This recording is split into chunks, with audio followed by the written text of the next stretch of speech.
কাকা তোমরা এনে কি করো? আমরা এনে বলে অল্প ফুর্তি ছুটি করতেছি। মেলা বাবা তোমার দরবারে সব পাগলের খেলা, বাবা তোমার দরবারে সব পাগলের খেলা।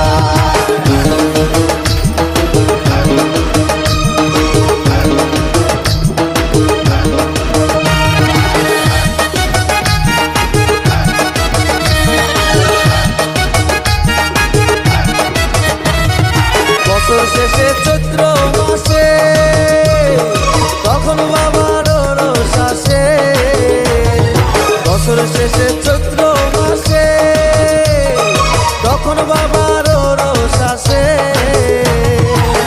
হাজার হাজার পাগল এসে মিলে যায় মেলা, হাজার হাজার পাগল এসে মিলে যায় মেলা, বাবা তোমার দরবারে সব পাগলের